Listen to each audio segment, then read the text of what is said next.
Assalamualaikum warahmatullahi wabarakatuh. Sebelumnya, perkenalkan kami dari kelompok 10 akan mempresentasikan materi bab 17 terkait perencanaan dan peramalan keuangan. Sebelumnya, perkenalkan, saya Fatihah Nurul Hikmah dengan NPM 4171. Saya Bilkis Malika Tulikma dengan NPM 4122.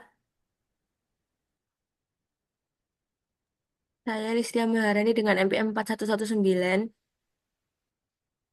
Saya Dewi Rahmawati dengan NPM 4173. Oke, next. Nah, yang pertama yaitu perencanaan strategis. Jadi di perencanaan strategis itu mencakup ada 6. Yang pertama yaitu pernyataan misi.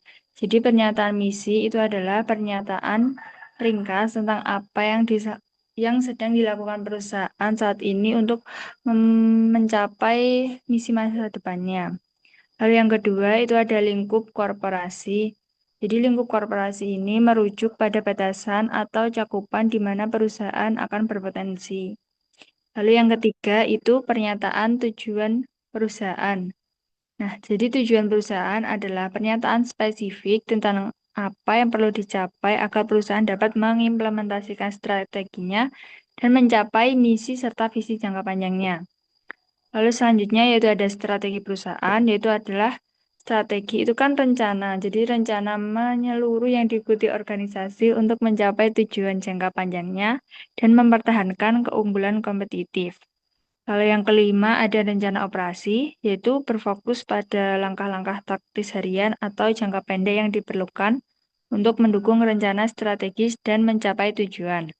Lalu yang terakhir itu ada rencana keuangan. Jadi rencana keuangan ini tuh merinci bagaimana sumber daya finansial akan diperoleh, dialokasikan, dan dikelola untuk mendukung seluruh kegiatan strategis dan operasional.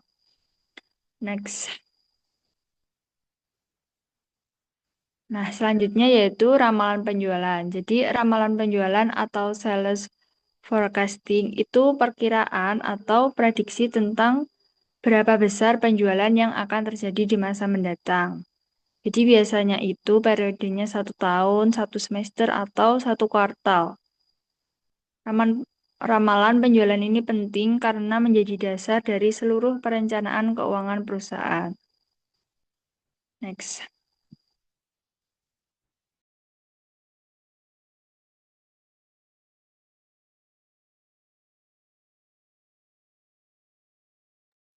Yang selanjutnya yaitu persamaan AFN. AFN atau Additional Fund Need itu merupakan kebutuhan dana tambahan yang muncul ketika perusahaan merencanakan peningkatan penjualan. Kenaikan penjualan membuat kebutuhan aset itu ikut naik, namun tidak semuanya bisa dibiayai oleh liabilitas spontan dan laba ditahan, sehingga perusahaan mungkin memerlukan dana dari luar. Jadi intinya AFN adalah kebutuhan dana tambahan yang muncul kalau perusahaan itu mau meningkatkan penjualan. Ketika penjualan naik, otomatis kebutuhan aset juga naik. Eh, Kenaikan kebutuhan ini nggak semua bisa dibiayai, makanya perlu dana tambahan dari luar atau disebut AFN. Nah, AFN ini muncul saat perusahaan mau berkembang, tapi kapasitas dana material itu belum mampu untuk mengejar pertumbuhan tersebut, sehingga perlu mencari pendanaan dari luar atau pinjaman tambahan modal. Yang selanjutnya yaitu persamaan AFN itu eh, proyeksi kenaikan aset dikurangi kenaikan spontan dalam liabilitas dikurangi kenaikan saldo laba. Yang selanjutnya penyesuaian kelebihan kapasitas. Penyesuaian kelebihan kapasitas merupakan penyesuaian yang dilakukan dalam perhitungan kebutuhan dana tambahan atau AFN ketika perusahaan belum beroperasi pada kapasitas penuh, sehingga kenaikan penjualan itu tidak memerlukan peningkatan aset tetap secara proporsional. Untuk menghitung penjualan kapasitas penuh yaitu dengan penjualan aktual dibagi persentase kapasitas aset tetap yang dioperasikan. Eh, Penjualan kapasitas penuh ini untuk mengetahui seberapa besar penjualan maksimal yang bisa dicapai dengan aset tetap yang ada. Dan selanjutnya aset tetap target penjualan dibagi dengan penjualan sama dengan aset tetap aktual dibagi dengan penjualan kapasitas aset penuh. Yang selanjutnya untuk mengetahui tingkat aset tetap yang diminta yaitu dengan aset tetap target per penjualan dikali dengan dikali dengan proyeksi penjualan.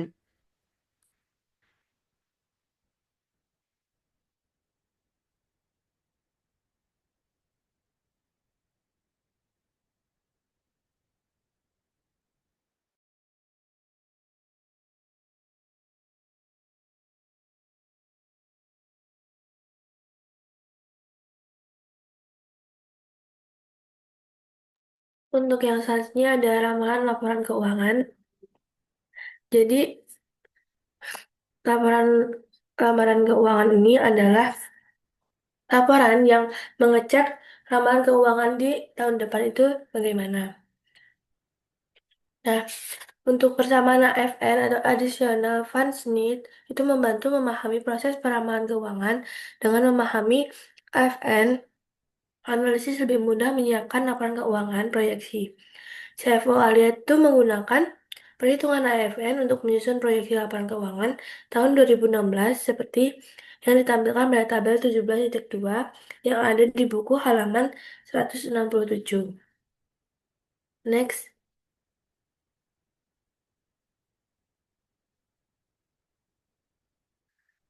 untuk yang selanjutnya itu ada bagian satu yaitu masukan. Bagian ini itu menjelaskan data dan asumsi dasar yang digunakan dalam peramalan. Nah, bagian masukan itu ada berapa yang harus dimasukkan, yaitu ada tingkat pertumbuhan, biaya operasi atau penjualan, piutang atau penjualan, persediaan atau penjualan, rasio total liabilitas atau aset, rasio pembayaran. Rasio ini dibandingkan dengan rata-rata industri agar hasil proyeksi realistis. Jika target seperti private equity dan hedge fund tidak tercapai, manajemen akan mengevaluasi kinerjanya. Next.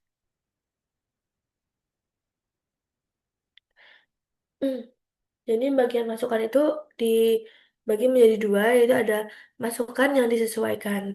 Berisi rasio ke Masukan yang disesuaikan itu berisi rasio keuangan utama tahun 2015 yang bisa diubah untuk proyeksi 2016 seperti pertumbuhan penjualan, biaya operasi piutang, dan persediaan CFO. CFO itu menyesuaikan agar kinerja ALE itu lebih efisien dan mendekati rata-rata industri. Untuk yang masukan tetap yaitu meliputi faktor yang tidak bisa dikendalikan manajemen, seperti tarif pajak, bunga, harga saham, jumlah saham beredar, dan rasio aset terhadap penjualan. Nilai ini dianggap tetap, sementara struktur modal itu ditargetkan pada 51% ekuitas dan 49% liabilitas agar keuangan perusahaan itu lebih stabil. Lanjut. Hmm, Jika bagian masukan itu sudah dimasukkan, maka kita tuh akan mengecek ramalan laporan laba rugi. Ramalan laporan laba rugi tahun 2016 itu dimulai dari laporan 2015 dengan asumsi penjualan itu meningkat 10%. Biaya operasi itu disesuaikan dengan kenaikan penjualan untuk menghitung EBIT. Setelah itu, beban bunga ditentukan berdasarkan laporan posisi keuangan. Lalu laba sebelum pajak itu dikurangi pajak untuk memperoleh laba bersih.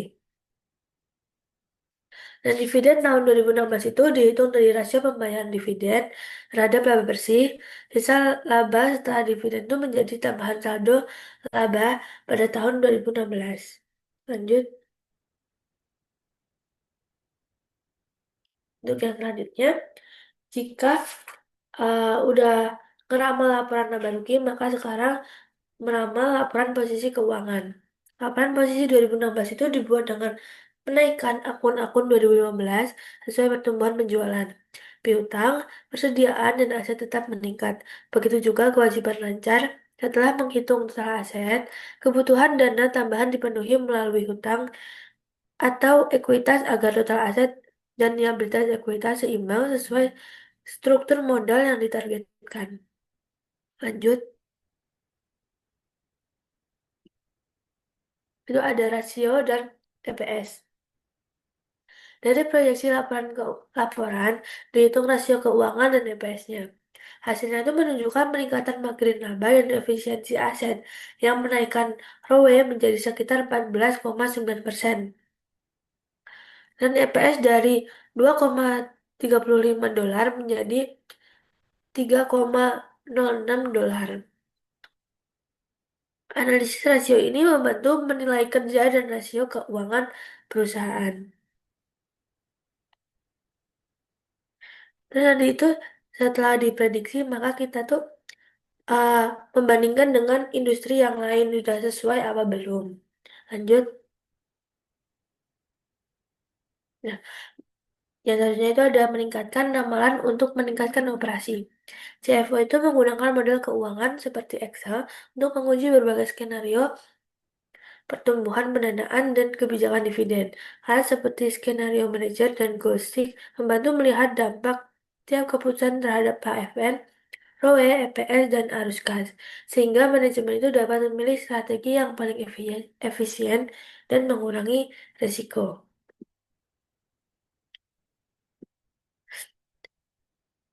Jadi kalau misalkan nanti perusahaan udah jalan, itu tuh nanti kayak perusahaan tahu resikonya tuh apa aja. Karena kita kan sudah meramal di awal. Jadi kalau misalkan ada krisis, itu udah tahu harus ngapain perusahaannya. Lanjut,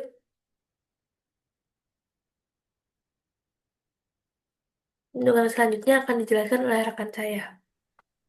Kemudian selanjutnya itu menggunakan regresi untuk membagi ramalan keuangan. Nah, dalam membuat laporan keuangan yang akan datang, perusahaan itu biasanya perlu memikirkan berbagai pos seperti penjualan, persediaan, dan piutang. Namun, ramalan ini bisa lebih akurat jika menggunakan analisis regresi, yaitu teknik statistik yang melihat hubungan antara satu variabel dengan variabel yang lain.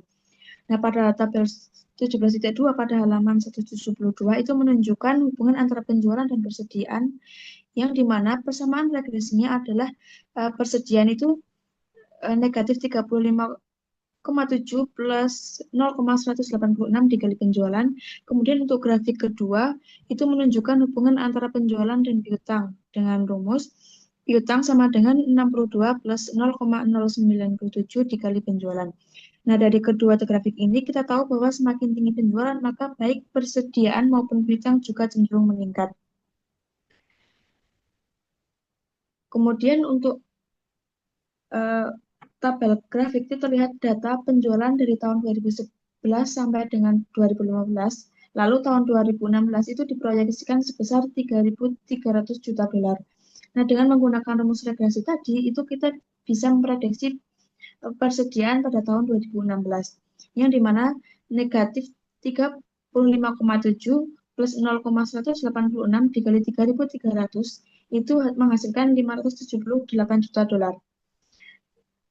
Nilai ini sedikit lebih kecil dari proyeksi sebelumnya yang di mana 627 juta dolar, tetapi dianggap lebih realistis karena berdasarkan hubungan statistik antara penjualan dan persediaan. Next. Kemudian yang selanjutnya itu ada menganalisis efek perubahan rasio. Yang pertama itu ada menganalisis piutang. Modifikasi piutang ini digunakan untuk menghitung dampak finansial jika perusahaan mempercepat penagihan atau mencapai standar industri. Setelah mendapatkan hasil proyeksi keuangan, itu perusahaan biasanya menganalisis lebih lanjut bagaimana perubahan rasio keuangan dapat mempengaruhi kas atau kebutuhan dana. Jika dilihat pada contoh itu DSO Allied itu adalah 40,15 hari, sedangkan rata-rata industrinya itu adalah 36 hari. Artinya perusahaan menagih piutang lebih lama dari pesaingnya. Dengan penjualan tahun 2016 itu sebesar 3.300 juta dolar, perusahaan per hari adalah berarti sekitar 9,4 juta dolar. Maka jika DSO 40,15 hari, maka piutang menjadi 363 juta. Tapi jika DSO 36 hari, maka piutang menjadi 325,5 juta dolar. Jadi, kalau perusahaan bisa menurunkan DSO ke 36 hari, akan ada tambahan kas sebesar 37,5 juta dolar. Artinya perusahaan bisa mempercepat arus kas hanya dengan memperbaiki kebijakan penagihan. Kemudian untuk selanjutnya itu modifikasi persediaan, yang dimana modifikasi persediaan ini menghitung berapa kas yang bisa dibebaskan jika perusahaan mengurangi stok yang tidak perlu dan mencapai standar industri. Bagian ini itu menjelaskan perputaran persediaan saat ini. Perputaran persediaan aliat itu sebesar 5,26 kali, sedangkan rata-rata industrinya itu 10,9 kali. Dengan penjualan tahun 2016 sebesar 3.300 juta dolar, maka persediaan berdasarkan regresi itu sebesar 627 juta dolar. Persediaan idealnya itu sebesar 303 juta dolar. Nah, selisihnya itu sebesar 324 juta dolar, sehingga perusahaan berpotensi menambahkan kas sebesar 324 juta dolar jika bisa mengefisiensikan persediaan sesuai standar industri. Next.